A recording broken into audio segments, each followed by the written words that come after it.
Jasmine Carter stood outside Fashion Gallery Boutique in the upscale Buckhead district of Atlanta on a warm Saturday afternoon in April, taking a moment to appreciate the elegant storefront of what was now her newest business acquisition.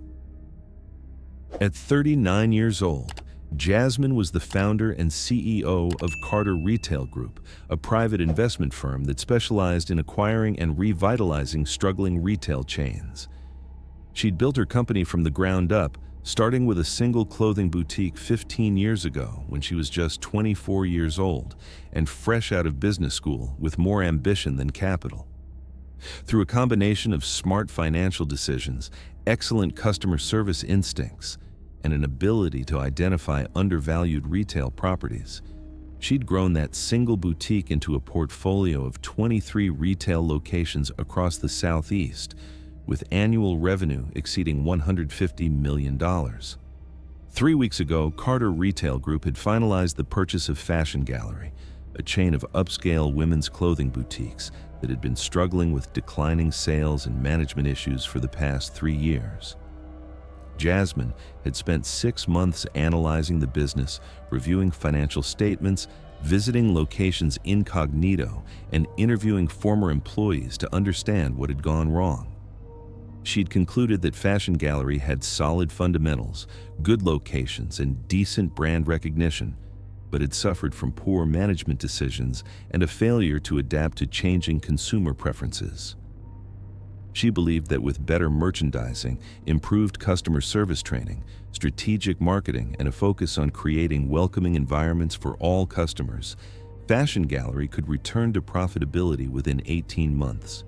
She'd paid $32 million for the chain, which included 11 locations across Georgia, Tennessee, and North Carolina. And today, she was beginning a tour of each store to assess operations firsthand and introduce herself to staff. This was Jasmine's standard practice when acquiring a new business.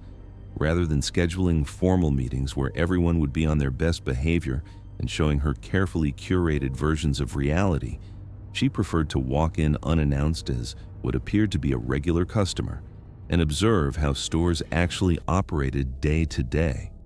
She had learned over the years that you discovered the truth about an organization's culture not through PowerPoint presentations and quarterly reports, but by experiencing it the way ordinary customers did every single day. Today, she was dressed casually but elegantly in designer jeans, a silk blouse, and a leather jacket, carrying a Prada handbag that had been a gift to herself after closing the Fashion Gallery deal. Her outfit was expensive but understated, the kind of thing that could read as either very high-end or simply nice, depending on who was looking and what assumptions they brought to the observation. She pushed open the glass door and stepped into the boutique. The interior was beautiful, with high ceilings, polished hardwood floors, and carefully curated displays of clothing, shoes, and accessories, arranged with the kind of attention to detail that suggested someone on the merchandising team had genuine talent. Soft instrumental music played in the background, and the lighting was designed to make everything look expensive and desirable without being harsh. Several customers browsed through the racks, while 2 sales associates helped other shoppers with selections. Behind the checkout counter stood a man in his mid-30s wearing a dark blazer over a crisp button-down shirt with a name tag that read, Kyle Bennett, Store Manager. Jasmine walked slowly through the store, examining the merchandise displays and noting how items were organized. She picked up a silk scarf from a display table near the entrance, checked the price tag, which showed $240, and felt the fabric quality between her fingers. The scarf was beautiful, hand-printed with an abstract pattern in shades of blue and gold. She draped it over her arm and continued deeper into the store. As she moved toward a display of cashmere sweaters, she became aware that Kyle had emerged from behind the counter and was following her at a distance of about 10 feet, maintaining that position as she moved from display to display. Jasmine continued browsing, picking up a dove gray cashmere sweater and holding it up to examine the stitching along the seams and the quality of the buttons. She checked the label, which showed it was made in Italy, and the price tag, which read $570. She was noting all of this for her operational assessment, evaluating whether the pricing aligned with the quality and whether the merchandising made sense, but she was also becoming increasingly uncomfortable with Kyle's obvious surveillance. "Excuse me." Kyle's voice came from directly behind her, closer than was comfortable or professional. "Can I help you find something specific today?" Jasmine turned and offered a polite smile.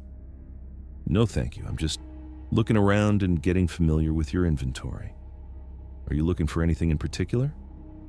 Kyle's tone was pleasant on the surface, but his body language told a different story. His arms were crossed, his posture was tense, and his eyes kept flicking between Jasmine's face and her handbag. "Not really. I'm new to this store and wanted to see your selection." Jasmine returned the sweater to the display and moved toward a rack of dresses in the next section. Kyle followed her, maintaining that uncomfortable distance. "Those dresses are part of our premium collection. They start around $800 and go up to about $2,000. Maybe I could show you something from our more accessible price points. We have some nice things on sale in the back corner." The comment hung in the air for a moment. Jasmine felt the familiar tightness in her chest that came whenever someone made assumptions about what she could or couldn't afford, based purely on looking at her. "I'm comfortable with the prices here, thank you. I'd like to continue browsing on my own if that's all right. I'm just trying to provide good customer service." Kyle moved to stand between Jasmine and the dress rack, physically blocking her access. "We want all our customers to have a positive experience, and sometimes that means being realistic about what fits different budgets. I'd hate for you to fall in love with something and then be disappointed when you see the price. I've already seen the prices." Jasmine kept her voice calm but firm. "And I'm capable of deciding for myself what fits my budget. Now, if you'll excuse me, I'd like to look at these dresses." She tried to step around him, but Kyle shifted his position to continue blocking her path. "Ma'am, I need to ask you something. Do you have any store merchandise in your bag?" The question landed like a slap. Jasmine felt her pulse quicken but forced herself to remain calm. "Excuse me? Are you accusing me of stealing?" "I'm not accusing anyone of anything." Kyle's voice had lost its false friendliness and taken on an authoritative edge. "I'm simply following store security policy. We've had issues with theft at this location, and I need to verify that customers aren't concealing merchandise. So I'm going to need you to show me what's in your bag." Jasmine looked around the store. The other customers had stopped browsing and were now openly watching the confrontation. The two sales associates stood frozen near the register, clearly uncomfortable but not intervening. One of them, a young black woman who looked barely out of college, had her hand over her mouth in shock. "This is completely unacceptable." Jasmine kept her voice controlled, but the anger underneath was unmistakable. "I'm a customer in your store, and you have absolutely no right to search my personal belongings without reasonable cause." "I have reasonable cause." Kyle crossed his arms more tightly. "I've been observing you since you came in. You've been acting suspicious, touching multiple pieces of merchandise, moving through the store in an unusual pattern, and avoiding eye contact with staff. Those are all established indicators of potential shoplifting behavior according to retail loss prevention protocols." Acting suspicious? Jasmine couldn't keep the disbelief entirely out of her voice. "I've been shopping. I've picked up items to examine their quality, which is exactly what people do when they're considering a purchase in a retail environment. The only unusual thing happening here is a store manager following a customer around and harassing her without any legitimate basis. I'm not harassing anyone. I'm doing my job as store manager and protecting this store's assets." Kyle pulled out his radio from his belt. "Now you can either voluntarily show me what's in your bag right now, or I can call security and we can handle this in a more official capacity. Your choice. Call security if you want." Jasmine pulled out her phone and opened the camera app, beginning to record. "But I want you to state clearly for the record exactly what you're accusing me of and what evidence you have to support that accusation. Ma'am, you need to put that phone away immediately." Kyle stepped closer, his voice dropping to a harsh whisper. Recording in the store without explicit permission is against our privacy policy." "Actually, it's not." Jasmine kept the phone steady and pointed at Kyle. "I personally reviewed all of Fashion Gallery's customer policies when I was conducting due diligence on this company over the past 6 months. There is no prohibition on customers recording their interactions with store staff. That policy was specifically rejected by the legal team because it created liability issues. So I'm going to ask you again, what specifically am I being accused of, and what evidence do you have?" Kyle's face was turning a deep shade of red.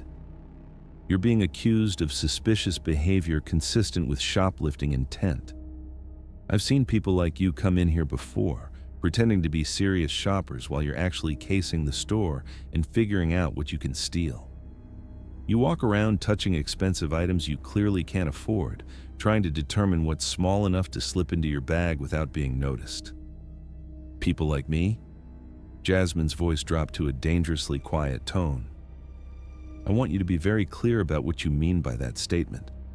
What exactly do you mean when you say people like me?" "I mean shoplifters," Kyle replied quickly, but his eyes betrayed him, flicking away from Jasmine's steady gaze for just a moment. "People who come into upscale stores and try to steal merchandise because they want luxury items but can't afford to pay for them honestly." "And what made you decide I'm a shoplifter?" Jasmine pressed. "What specific action did I take that gave you that impression?" "I already told you, your behavior pattern has been consistent with loss prevention indicators." Kyle was starting to sound defensive now. "I've been in retail management for 12 years across multiple high-end stores. I've received extensive training in theft prevention, and I know how to identify suspicious behavior when I see it." So to be clear, Jasmine kept the phone recording. Within minutes of me entering this store, before I'd picked up a single item or done anything except walk through the front door, you'd already decided I was a potential thief. Based on what? The fact that I'm a black woman shopping in an expensive store? This has nothing to do with race. Kyle's voice rose slightly. "I'm following established security protocols that apply to all customers regardless of their background. Now, are you going to cooperate, or do I need to escalate this situation?" "Escalate it," Jasmine said calmly. "Call the police, call security, call whoever you want. And while you're doing that, I'm going to make a phone call of my own." She kept the camera recording Kyle with one hand while using her other hand to dial. The call was answered on the second ring. "David, it's Jasmine. I'm at the Fashion Gallery Buckhead location right now, and I need you here immediately. Bring all the acquisition documents, the ownership paperwork, and anything else that proves Carter Retail Group's purchase of this chain. The store manager has been following me around, has accused me of shoplifting without any evidence whatsoever, and is now threatening to have me arrested. I want everything fully documented when we terminate his employment." There was a pause. Kyle's confident expression began to crack and crumble as he processed what he was hearing. Ownership paperwork. His voice was uncertain now. Jasmine lowered her phone but kept recording. "Mr. Bennett, let me introduce myself properly, since we seem to have gotten off on the wrong foot. My name is Jasmine Carter, and I'm the founder and CEO of Carter Retail Group. 3 weeks ago, my company completed the purchase of Fashion Gallery, including this location and all 10 other stores in the chain, for $32 million. I came here today to conduct an unannounced operational assessment and to introduce myself to the staff. Instead, I've spent the last 20 minutes being followed around my own store, harassed without cause and falsely accused of theft by a store manager who made snap judgments based purely on my appearance and his own biases." The color drained from Kyle's face so completely he looked like he might pass out. You own the company? This company? I own this store. I own every Fashion Gallery location. I own the inventory you were so concerned about me stealing. I own the security systems, the displays, the furniture. And as of 3 weeks ago, I technically own the blazer you're wearing since it came from company uniform stock." Jasmine's voice was steady and controlled, and in about 15 minutes, My corporate attorney is going to walk through that door with documentation proving every word I've said. Ms. Carter, Kyle was backing away, all his earlier confidence and authority completely evaporated. This is a massive misunderstanding. I was just trying to protect the store's inventory and assets.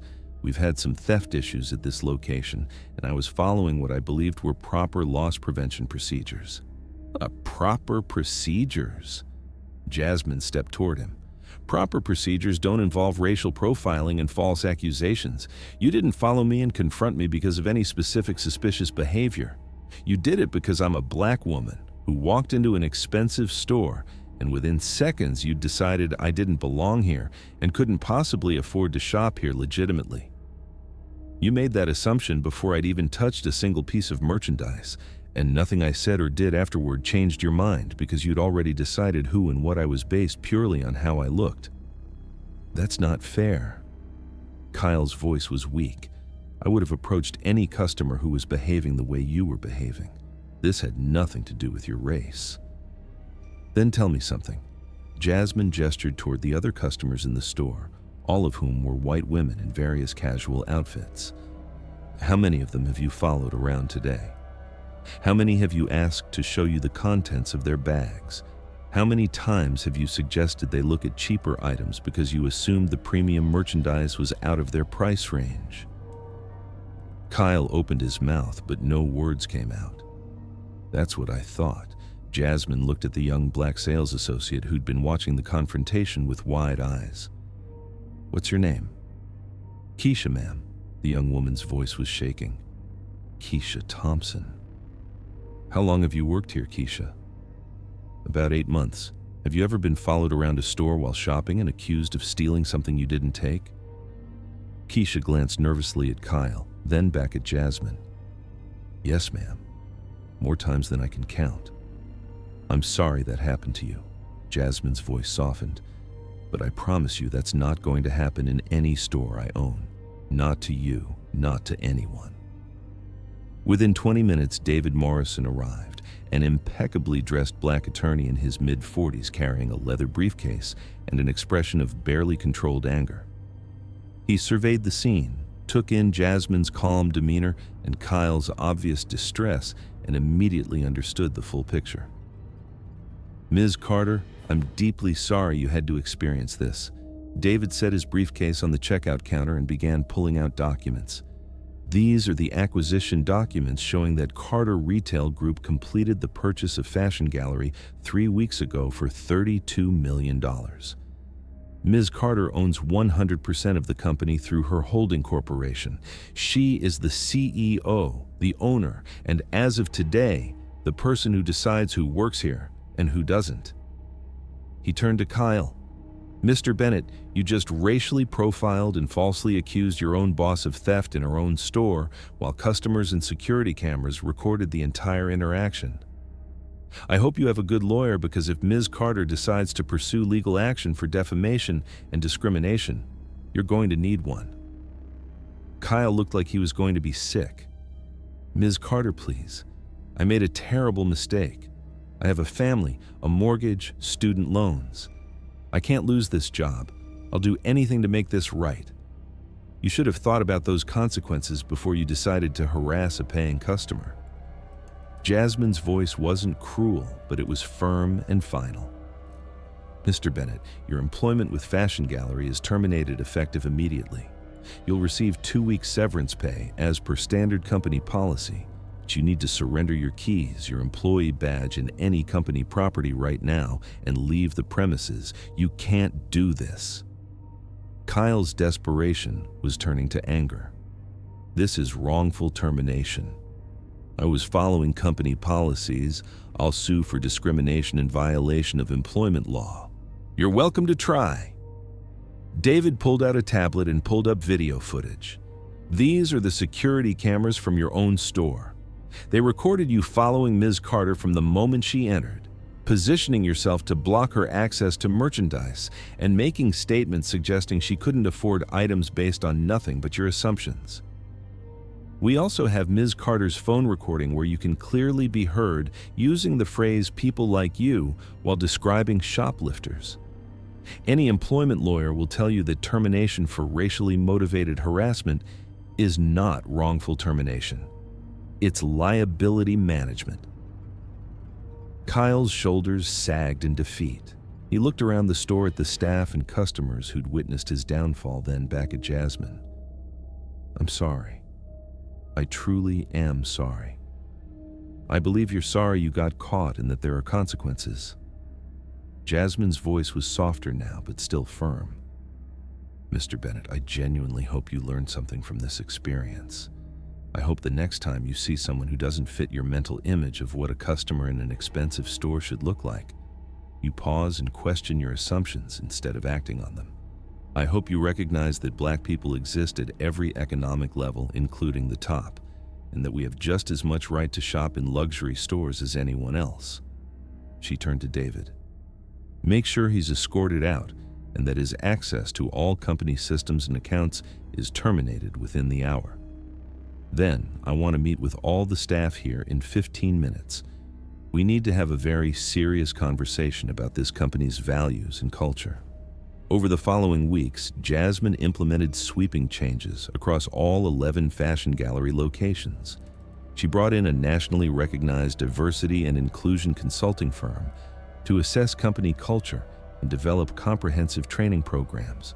She created new customer service protocols that explicitly prohibited racial profiling and made clear that all customers, regardless of appearance, were to be treated with equal respect and courtesy. She established an anonymous reporting system for both customers and employees to report discrimination incidents, and she personally reviewed every report that came in during the first 3 months. Kyle Bennett's termination became a central case study in the training programs. Jasmine authorized the use of both the security footage and her phone recording with identifying information redacted to show staff exactly what racial profiling looked like in a retail environment and why it was both morally wrong and catastrophically bad for business. The training sessions sparked difficult but necessary conversations about unconscious bias, assumptions, and the lived experiences of Black shoppers in upscale retail environments. Several fashion gallery employees, particularly employees of color, came forward after the training to share their own experiences of being profiled either as customers in other stores or witnessing bias against customers in fashion gallery locations. These testimonies led to additional policy changes and the departure of 2 other managers who had documented patterns of discriminatory behavior. The Buckhead location where Jasmine's confrontation with Kyle had occurred underwent a particular transformation. Under new management and with a staff energized by clear values and leadership, the store became known for its welcoming atmosphere and exceptional service to all customers. Online reviews that had previously included complaints about being followed or treated suspiciously shifted dramatically.